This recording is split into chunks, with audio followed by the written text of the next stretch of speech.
Ngasisu mahausagumna mayamgidamakta nungairaba phunga wari ama puduna lakjeri. Wari asigi mamingna Mamang Mapokta Lin Oina Pokminnakhiba. Umangi chidai amakhaktani tangjalin matai manaw anikhak loktagi tarakpa isinga mayokna na lairiba nungsing ado phauduna angamba aduda kakhatli. Lambidi tonganba natte adubu matang matamgi matung ina khajik lapthoknaki kuina natte amuk manak nakna hanagi matawgumna chatli. Lok ado kakhalai. Laite manaba chingi mathak yaure. Masidagi makhoi animak khongthang adu tapthaba haurai. Satliba tangjalin anido punsigi thadoknagumsi wasaknaba mikup amata thadoknadriba tangjalin matai manawni. Singi lamsing ado phauduna asum lagli. Somdasu chingi khun macha aduda leiba pakhang macha makhoi khara chingi mathak aduda umangda lakpa matamda tangjalin anikhak chatliba ado nupa aduna ure. Ikhang khangna khanglaw lawrai. Maruk maya lin nin he lin.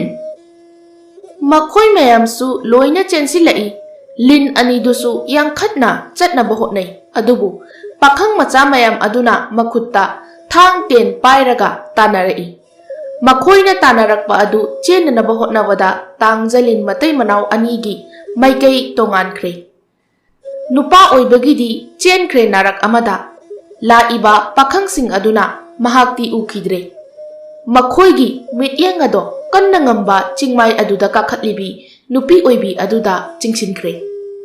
Yamna thuna ngamtrik ngamba chingmai ado kakhalai. Adubu laiba pakhang macha amana chingleibak achauba ama pairaga chingmai da karibi lin aduda thomlai. Khongpham chetpa watlaba male lin ado chingmai da karambadagi makhada tarai. Tharakhiba nung aduna kokta pankhiba maramna chatpa sungamdre. Pakhang macha singdo chensilai. Is sise soidana oigani ne. Adubu kuide paire iba khuju khulai aduna sienba ngamdraba lin adugi makokta suraga thawai lawkhre. Nupi oibi tangjalin ado mapang mabu hanna yenglamdana chatkre. Pakhang macha sing adusu loina chatkre. Aikhoigi ningthaunane soidana harawrani.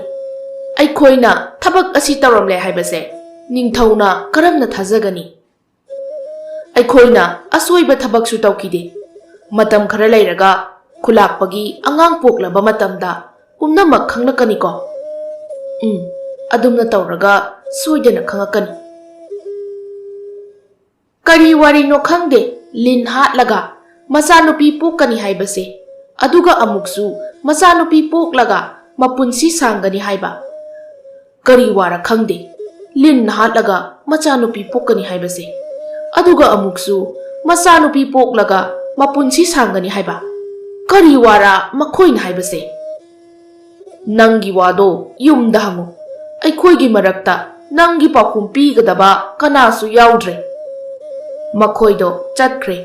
Makhoina chatkraba matungda nupa oiba tangjalin ado thawai yaudana tariba mapang adugi manak tamna lagli. Thawai yaudana tariba hakchang adu ubada pendana kaplai. Asuk yamna minungsi yaudeda miyoiba. Aikhoina nakhoida kari akaiba thabak tawbagino. Nakhoina asuk yamna aikhoibu otlibase. Ngasidi maral amata leitana mahaksu chatkre. Aduga aina ipang kainaraba naitom taraba amagumna leihore. Minungsi yawmande nakhoi. Minungsi yawmande. He Ishor, karigi aikhoida asumna thokhanbano. Aikhoina kanada kari lankrabage. Asiguma punsi amada leigadabagi saruk. Aikhoibu taibangpal asigi masakse sungkhang khanghanbiramdaba aduna henna phai. Mahakna tengthana oina kapliba ado taibang mapuna taraba male. Taibang mapu mana mapang kainaraba lin asigi manakta phaurakle. Ngaiko nahakna maral pumba isuda taisinba yaroi. Hana iduna thamkraba wafambu nang aina kakluba ngamba nate. Matang matamgi matung ina pumnamak lakani. Fattaba thawdok khudingi afaba tamjaningai oiba ama soidana laigani. Mahakna mahaki hakchang thadoklaga chatkriba ase miyoi mapokta poktuna mahaki anauba punsi ama haunabagidamaktani. Mahakna asumna nungai yaifaba thawjal ama phangkiba matamda nahaknasu mahakidamakta nungaiba phongdokpham thoi. Ngaklaba tangjalin aduna hairei karamnano ai wakhal tadre. Kun asigi kulakpa ase punsi sangna laige hairabadi machanupi pokpa mathau tai. Adubu mahaki loinabidi machanupa ahumgi matungda taibang maru hunba ngamdre. Mahaki nupina taibang maru hunnaba amadi machanupi poknabagidamak nupi oibi tangjalin ama hatpataki. Tangjalin adugi thawaina amuk hanna khungi ningthau magi machanupi oina satkigadabani. Masidi yamna phaba wafamni. Mahakna asumna punsi lelamba ase thadoklaga mahaki thawaina taibang mi onduna mabung ahumgi machal oina makha khun asigi ningthaugi machanupi oina oluragadabani. Adubu aidi kamdawni mahakna nungaina laikhibada ai harawi. Adubu mahak yaudaba aigi punsidi karisu kanadabaga chap manai. Aibu asumna kariki thambiribano aibusu loksinbiro aisu mahaki matung injarage. Madu yaroi nahakti punsi chengjel watlido. Mioiba mapokta oirabasu tangjalin mapokta oirabasu mahaka punna leiminaba punsi chupa mahakka leiba adutani aina pamjakhiba. Adubu ishor nangna sanaba kumhaida pumnamak mang tahale. Tamthiba thawdok asina magi nungaiba phana oirabasu ma aigi asa kaya amadi nangna manghallabani. Aina hauzik hinglaga karibu tawruni aibusu loksinbiro. Phare nahaki awaba ado koknaba ai wa ama nangonda taklage. Nahaksu nahaki thawaina hakchang ase thadoklaga chatlu. Aduga nahaksu taibang mi amagi mapokta amuk hanna poklagani. Aduna nahakna khanggadaba wafam amana nahakti mamang mapok asida thokhiba thawdok kaya ama ningsingkhigani. Adubu kulakpagi machanupidi haukhiba thawdok amatta ningsinglaroi. Khungi ningthau kulakpagi machanupi ase haujiktagi hauna atopa khungi maral leiba kulakpagi marup oiba nupa amaga masa pinagani haidana hana haiduna laikre. Nahakna hotnaduna kulakpagi machanupibu amuk hanna hanagi mapok adu ningsinghanba tarabadi nakhoi anina ningjakiba manglan ado soidana thungani. Matam adudana nakhoi anigi hena nungaiba punsi ama phangani. Mami samkre hairiba pumnamak ado linsu tare.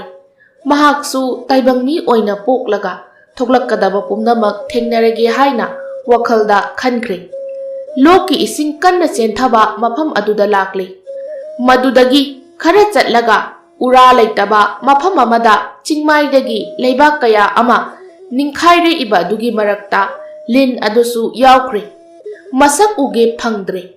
Asiba lingi hakchang ado chingdagi ningkhairakpa leibak mayamna leiron chankre. Matam khara haukre nupa oina lin magi thawaido khungi lairba imung amada phaurakpa angang amada changkre. Machin manau ahumgi marakta mahakna atombani. Mama mapa loina suna leiri. Mama amadi mapa anina chingi leite manaba mafamsingda ingkhol chawna koiraga yamna lempana leiba imungni. Mabung ama machi ama aduga mahakna atombani. Mahakna hek taibang phaurakpaga mapa oiba mahakna machanupa pamduna nungsina kauki mayonba. Mayonba maming oina thonkre. Somdana kamdauri kulakpagi yumda mi mayam amatili. Kulakpagi nupina imungda maibina yengli. Khangle madudi machanupa ahumgi mama oirabi ado taibang maruhunkre. Miyamna thazanay madudi pibuk nungda yauriba angang ase nupi soidana oigani. Machanupi ama phanglani khallubada kulakpa aduna haraukiba matau ado angakpani. Mahakna haraubada khun pumnamak yauki. mayonbagi mama mapasu pau ado taki. Makhoisu haraubada saruk yaki.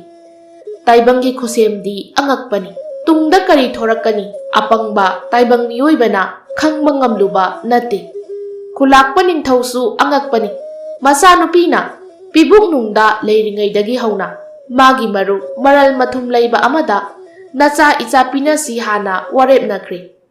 Ontho ida taibang mahakpu khangdrabra.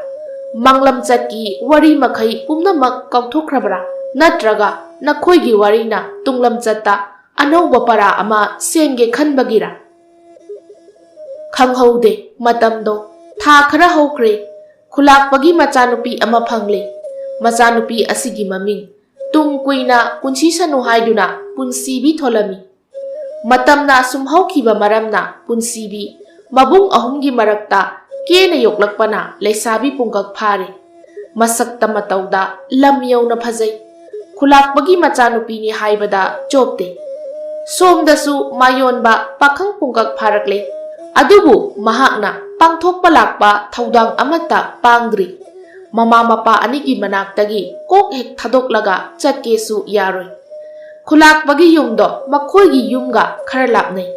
Makhoigi yum asidi mayamdagi khara tongana naitom taraga leiba yumni. Maram asina mapan ipan ka hena su thokte. Thoklabasu mapa amadi mabung anina taurami. Somdasu mabung ahumna amatang yauzabi machal nupibu luna tawi. Kumai harau matamda machalbu kadaida kari soikhini haiduna yengsili. Masina maram oiduna mayonbana punsibibu amuktang oirabasu unabagi tanja ama phauba phanglamde.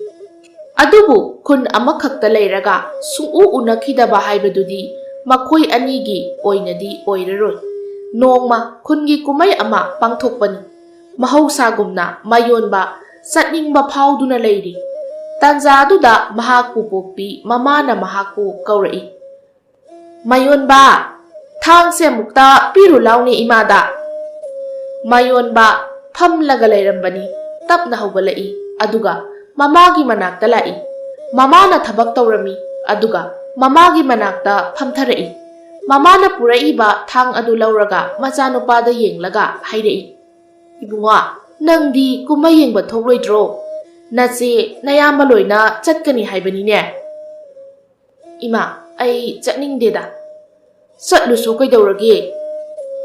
Tanjatuda khungi mau ama lai. Mayonbadi haugatuna imungda changkhre. Ma ubada laikaigi nupi aduna hanglai. Mayonba nangdi kumai yengba thokloidro. Khungi mi makhaidi kumai yengani haidana loina lehoido. Aigi thoida. Asikak hairaga mayum lomda changkhre. Mayonba changkhraba matungda nupi aduna mayonbagi mamada onsillaga hairei. Ichia nangi nachanupa tombasidi atopani siga khara khetne. Walansu kaya ngangde. Mapan ipansu kaya thokpa ude. Masung mamanabasinga nongmatasu punba ude. Khungi kumaidasu lakpa kaya ude ne. Masidi khara top topi. Mayonbagi mamasu machanupana chatkiba ado haiphet yengi. Aduga mana tauriba thabakto tauna hairei. Inao aigi ichanupa tombasidi mayamga khara khetne. Mathak thongba sigasu manade. Mana nong phadok mapalda thoklakpa sida kanagi machano haidana loine hek hangne. Akhangba ikhoi kharana khangbagi wani. Khulakpana phauba masak khanglamgadaba mandi. Khangdreda asimadi kadom thokadoribanu. Kumaigi mibu kayam yam horage. Aidi thabak singase loisillaga kona tapna thoklaklage taubani. Aisu tapna thoklaklage taubani. Midu yamna yami. Khungi laisabi pakhang mau naha loina lakani haidana loisina hawi. Angang macha kharasu kumai maphamda koichen chelaga sanaba ui. Khulakpagi imungsu amata chithadana saruk yagani haihawi. Makhoidine yaudaba yadabanido. Makhoi yaudrabadi kumaido karamna mapung phagani natrane. Mane ado aine laise kaino makhakta hangi taubani. Karino hango. Aigi inkolse sahi khudingi tinna dum taba. Mamangsu tin tadana ensang napi makai tangkai amadi sahaude. Handakti thadringaida kari tauba yai hana hangi haidana lain. Aisune thabakse hekta kauba. Aduna ningsinglikansida hanghauge haidana laini. Tin taba dudi aikoina mai thakibagi ut arembado. Aduna phabanine. Makoyani wari sanari. Somda mayonba imungda changlai. Machedo kumayeng bachatkani haidana chak ensang ngana loisillaga leirami. Mayonba nangsu ngasidi kumayeng bathousidana. Iche aidi chatningdi. Asi hairaga mayonba phampham leiriba adomda changlaga phami. Mayonbagi paukhum taraga mayambana amuk hairei. Aina haidro mayonbanabu chatloi haidana. Ado nang nathanta leihauba tabani. Baba su chatlani nang na tomta leihauba tabani. Hoi leihauge tomta. Mayonba nang bu kidro. Kideda kana kidoino. Masiesu chak to loisillaga makhut hamdoi makhuto phi amata taithoklaga masu phampham leiriba aduda phamthai aduga mayonbada yenglaga hairei. Nangdi kumai ama pangthoklasu sungchat chatte mapan su thokte nang hayengwai kamaina mi loina bahaidoino. Ai mi mayam tinabado tanbagini. Tangano kaigi mi punba tandoino. Namanaba makhaidi khungi mafam khudingda koichat chatli. Nangdi aikoi khungi lambi phawba phajana khanglamloi. Nangbu khangrane? Khangde. Adune khangdradi nang hayengwai tungda nathanda chatlakanda lambi mangadi nang kamai tawba. Aisu yum pankhrani. Tasausu nupi thiraga leihorani. Pabungsu solani. Matamdudadi nang na chatpa taban. Ado nang lambi du khangdradi kamai na chatuino. Aina lambi khangdradi chatpa yaroi. Babasu sonjilakanu haiba yaro. Aduna ichesu yum palanu. Tasausu luhongdabida dum leiru. Nangdi mayonba karisu khumde mayambana mu hairei. Ichan madugi angang nang nahorido karisu kanaro. Hayengwai mana chatninglakanda koichat chatlaga lambi thijani kaisu hairun. Machesu mayonbada haiphet englamlaga mamai onthokre. Taso punsibisu kumai lakani haibra. Makhoigi imung loina yaugani hai. Khungi misu loina yaugani. Yamna nungaidauba kumainida. Machena mayamada hangkiba wahangni. Wadu taraga mayonbana amuk hanglai. Iche punsibi haidi khulakpagi machanupidura. Mane asi phawba nangdi khangjaramkhiroi. Mayonba wadu tasinde. Punsibi thoklakkadaba oirabadi masu chatpa yai haiduna wakhalda lakpani. Khungi khulakpagi imungdi tongana phamhali. Maram masina soidana uba phangani. Maha kumayengba chatninglakli. Mayambaga machega wari sanari. Ngayak tumina leiraba tungda wari sanariba adugi marak thatlaga hairei. Iche aisu kumayengba laki. Lao aikoi pulap ngasidi chatlurasi. Mayonba machi amadi mayambaga chak ising charaga kumayengba thoklai.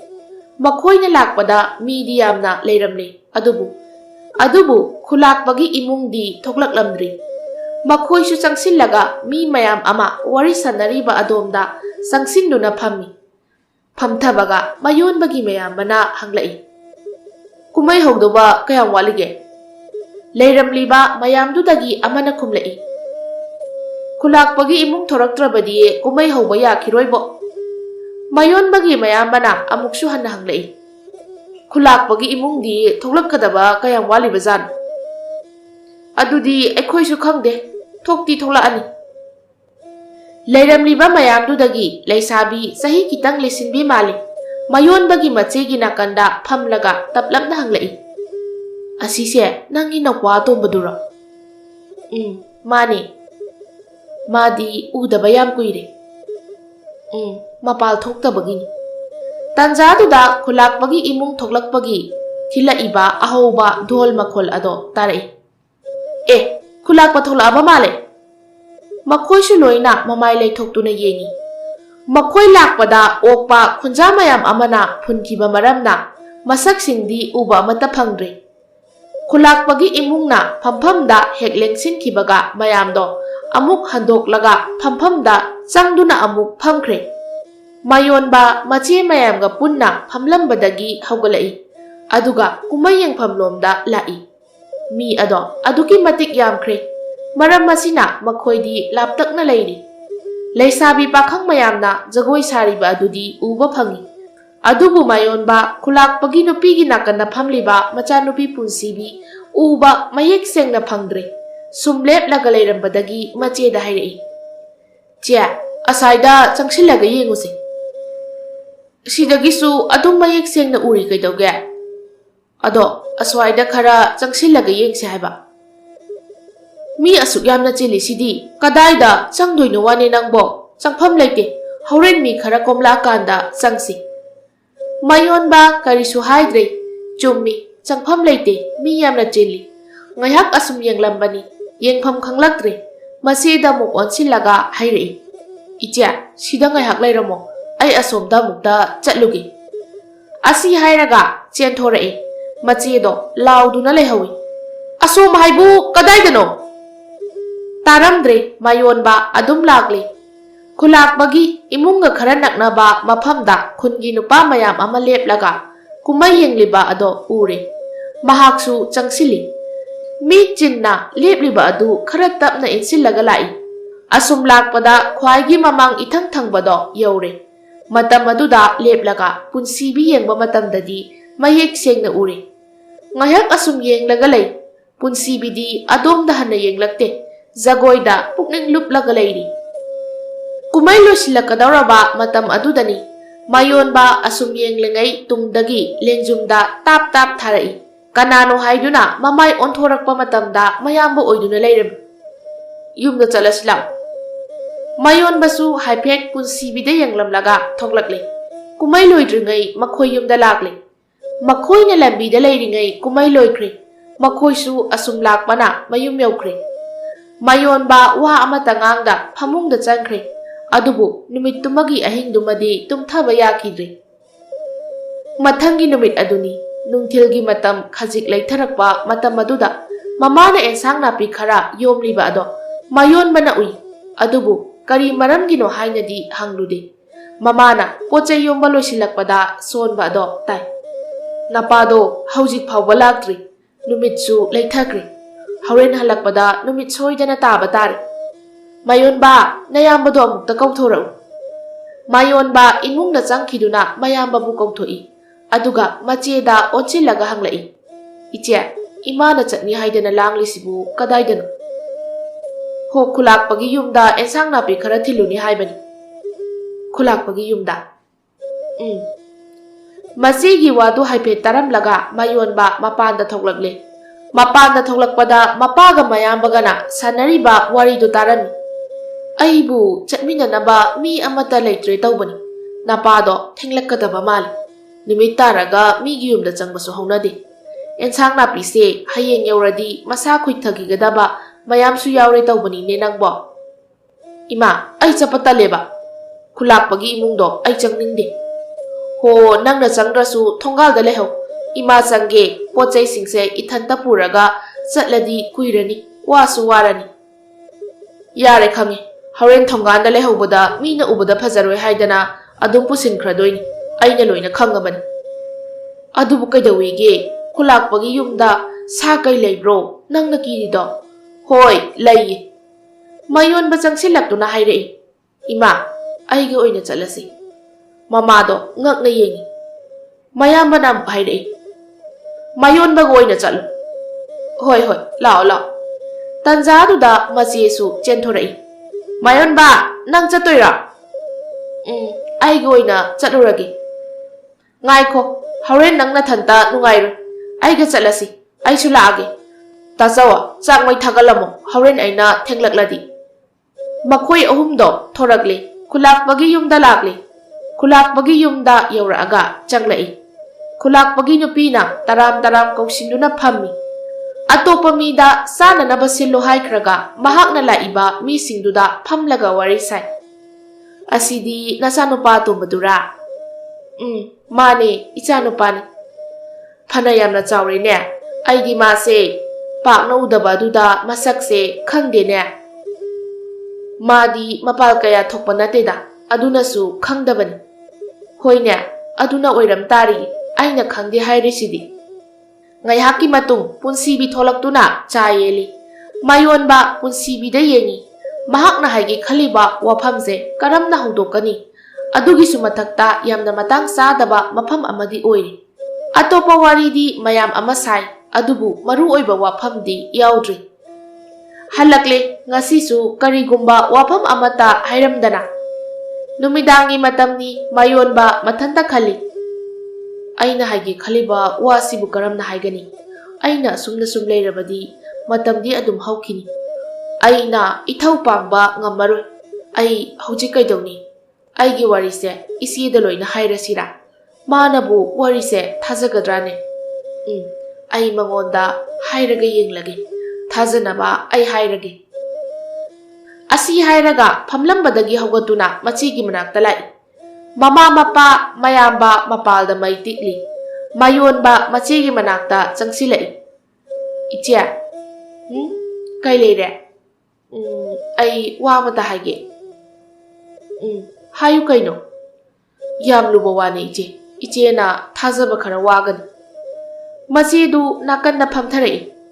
ꯀꯩ ꯋꯥꯅꯣ? ꯀꯩꯗꯧꯕ ꯌꯥꯎꯔꯒꯦ ꯅꯪꯕꯣ? ꯏꯆꯦ, ꯑꯩꯅ ꯃꯤ ꯑꯣꯏꯅ ꯄꯣꯛꯂꯛꯏꯕꯁꯦ ꯊꯧꯗꯥꯡ ꯑꯃ ꯐꯪꯅꯕꯅꯤ. ꯀꯩꯅꯣ ꯅꯪꯅ ꯍꯥꯏꯔꯤꯗꯨꯕꯣ? ꯏꯃꯥꯈꯣꯏꯗꯤ? ꯏꯆꯦ, ꯏꯃꯥꯈꯣꯏ ꯇꯥꯍꯟꯕ ꯌꯥꯕ ꯋꯥ ꯅꯠꯇꯦ. ꯌꯥꯝꯅ ꯂꯨꯕ ꯋꯥꯅꯤ. ꯑꯗꯨꯕꯨꯕ ꯀꯩ ꯋꯥꯅꯣ ꯍꯥꯏꯔꯛꯑꯣꯗꯅ. ꯃꯥꯌꯣꯟꯕ ꯇꯞꯅ ꯇꯞꯅ ꯊꯣꯛꯈꯤꯕ ꯊꯧꯗꯣꯛ ꯑꯃꯗꯤ ꯃꯍꯥꯛꯅ ꯂꯥꯛꯈꯤꯕ ꯑꯁꯤꯒꯤ ꯃꯔꯝ ꯁꯟꯗꯣꯛꯅ ꯇꯥꯛꯂꯛꯏ. ꯄꯨꯝꯅꯃꯛ ꯑꯗꯨ ꯇꯥꯔꯒ ꯃꯆꯦꯅ ꯉꯛꯅ ꯍꯥꯏꯔꯛꯏ. ꯀꯩꯅꯣ ꯅꯪꯅ ꯍꯥꯏꯗꯨꯕꯣ? ꯅꯪꯅ ꯍꯥꯏꯔꯤꯕ ꯋꯥꯗꯨꯕꯨ ꯑꯆꯨꯝꯕ ꯋꯥꯔꯣ? ꯃꯥꯅꯤ. ꯑꯩꯅ ꯍꯥꯏꯔꯤꯕ ꯋꯥꯁꯦ ꯑꯆꯨꯝꯕ ꯋꯥꯅꯤ. ꯀꯩꯅꯣ ꯍꯥꯏꯁꯤꯕꯣ? ꯁꯤꯗꯤ ꯏꯃꯥ ꯍꯣꯏꯗ ꯍꯥꯏꯔꯁꯤ. ꯃꯆꯦꯗꯣ ꯆꯠꯈꯤꯒꯦ ꯇꯧꯏ. ꯃꯥꯌꯣꯟꯕꯅ ꯈꯥꯝꯂꯒ ꯍꯥꯏꯔꯛꯏ. ꯏꯆꯦ, ꯏꯃꯥꯗ ꯍꯥꯏꯒꯅꯨ. ꯌꯥꯝꯅ ꯋꯥ ꯂꯥꯎꯕ ꯄꯥꯝꯗꯦ ꯑꯩ. ꯏꯆꯦꯅ ꯑꯩꯒꯤ ꯃꯇꯦꯡ ꯑꯃꯨꯛꯇ ꯄꯥꯡꯕꯤꯌꯨ. ꯑꯩ ꯋꯥꯐꯝꯁꯦ ꯀꯔꯝꯅ ꯍꯧꯗꯣꯛꯀꯗꯕꯅꯣ ꯍꯥꯏꯕ ꯈꯪꯗ꯭ꯔꯦ. ꯅꯪꯒꯤ ꯋꯥꯔꯤꯁꯤꯗꯤ ꯑꯩ ꯐꯥꯎꯕ ꯀꯣꯛꯁꯦ ꯀꯩꯅꯣꯝ ꯇꯧꯔꯤ. ꯀꯔꯤꯅꯣ ꯅꯪꯅ ꯉꯁꯤ ꯑꯩꯉꯣꯟꯗ ꯍꯥꯏꯔꯤꯕ ꯃꯌꯥꯝꯁꯤꯕꯣ? ꯑꯩꯗꯤ ꯅꯪꯅ ꯐꯥꯒꯤ ꯇꯧꯔꯛꯂꯕꯣꯏ ꯋꯥꯈꯜꯁꯤꯗ ꯐꯥꯎꯔꯤꯅꯦ. ꯏꯆꯦ, ꯐꯥꯒꯤ ꯅꯠꯇꯤꯌꯦ ꯑꯩꯒꯤ ꯋꯥꯁꯦ. ꯇꯁꯦꯡꯅ ꯑꯆꯨꯝꯕꯅꯤ.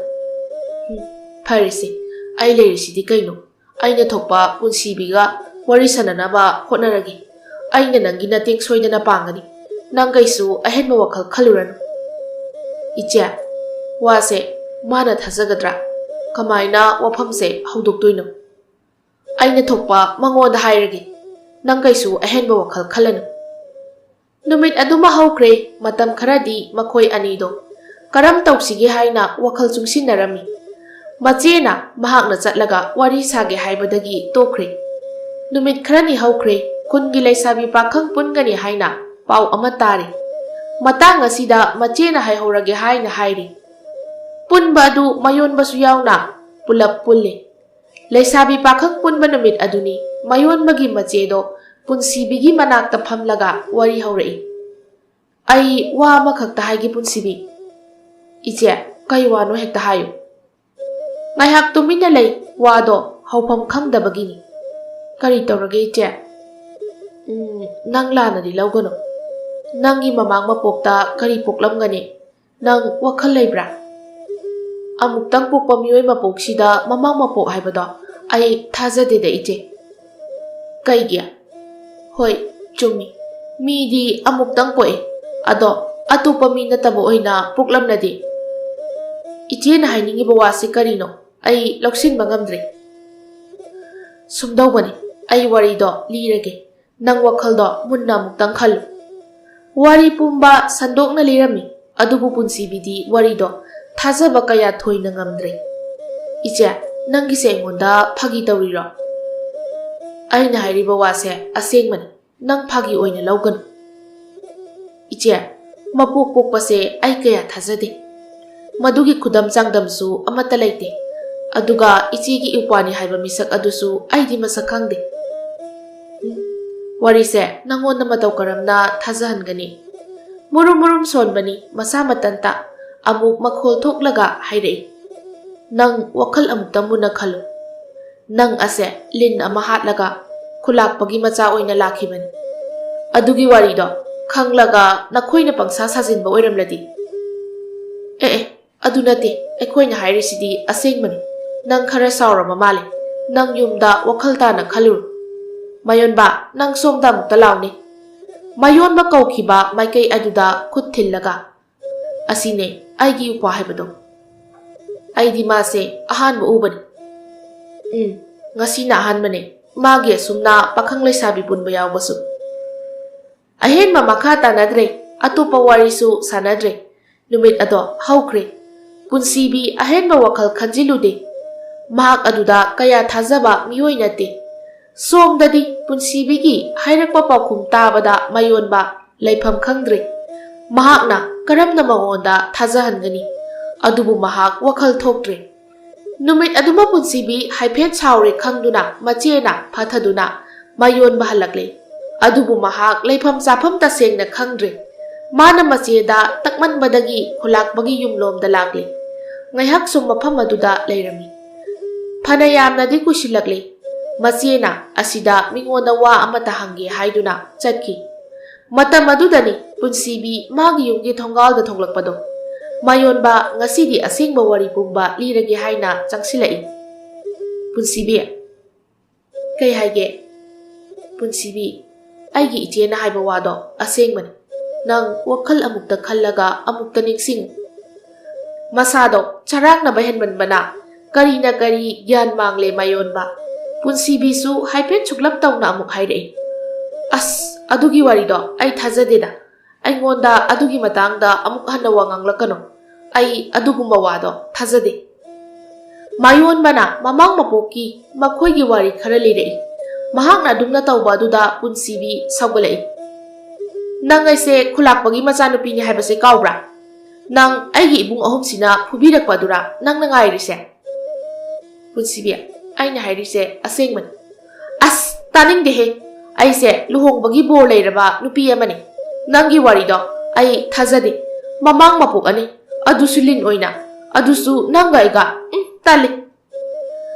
Asi hairaga mamai haipet leithoklakpada lin ani khak chatkhiba ado. Punsibi hek uhaure. Mahaksu wakhalda wakhalama laksilai. Mangoi ha oi mayon mana haiba dusu tari. Aina hairise asengmani. Aikhoi bani punsi chupa leisi haina wasaknakhibani. Tanjaduda mayonba mamaida kinna khangthin thinjilai. Punsibi su gyalai. Magi mabung ahal ado oirami. Mabung ahalna mayonba bu amuk hanna chingkhalaga hairei.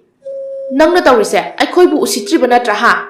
Aikhoi mayam ama leina nang asi hairaga soro chingduna yumlomda pusinkre. Punsibi su pakhatna tanaki. Taunariba mayamdu mayonbagi mache su uhori. Yamna thuna khulakbagi yumaduda mokwabu kauduna chensilai. Mana changlakpada punsibi mangolda mamagi marumda leirami. Makhoi nupa kharana mayonbabu phuduna leirami. Mayonbagi machedu mokwa phuriba duda changsili. Kaino tawribasibo? Ipwabu amukta thadokpiyo. Ipwabu amukta thadokpiyo. Nupa khara dusu khara handoi. Mayonba makoktagi I taduna leirami. Magi makoki I adu ubada machesu kapli. Punsibi mangwai haoi amuk tawrai. Koktagi taba I adu uraga magi makokta kariguma posak amana kanna phuzilakbagumna phauri. Mayonbagi machena kaplaga hairei. Asuk thina soklaba asi phawba nahak thazadribra. Nangidamak punsi ama thadoklaga atopa punsi amada laklaga nangna asuk thina mibu otpa honabro. Mahak mapok asidadi nahakidamakta lakpani. Nahakidamakta lakpa mabu aduk thina inthoklabadi nangsu soidana papugani. Punsibi mangwai hawai tai. Mittasu maseng marang oina. Mayon bana haikiba wari mayam ado urai. Makok puba ngamdaduna punsibi wakhal manglaga laimaida takre. Mayamna punsibi bu imungda pusili. Khulakpagi nupina mayon babusu pusinbiri. Mayon bagi mama mapasu lakli. Khungi ahal kharasu lakli. Mayon bagi machena wafam pumbatami. Wafam ado khara amana thazari. Khara amana thazadri.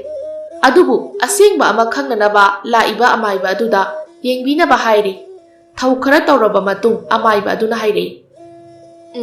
Thokliba thaudok asidi achumbani. Nupi macha ase mamang mapokta lingi jat ta oina poi. Wafam aduda mayamdo loina thajare. Asokpa ani wakhalakpa ngainari. Laibak phabani haukiba thaudok pumba punsibi pumnamak ningsinglamni. Marak asida punsibi bu mamau oine haidana lairiba ina khunba khulakpagi marup aduna hairei. Punsi ama hundoklaga thawai ama thadoklaga nungsiba ama phangnaba lakpani. Itaw khulakpa ai hakkarisu khande. Isa nupi punsibiga mahaki mamangi mapoki mapang asiga chawna luhongbirasi. Adumna phajana hairaba duda atopa ahenba wa hainingai leitre. Khulakba dusu yamna haraure. Asumna mayonba amadi punsibi miyoi mapokta chawna luhongkhre. Amadi punsi chupa nungaina leiminakre.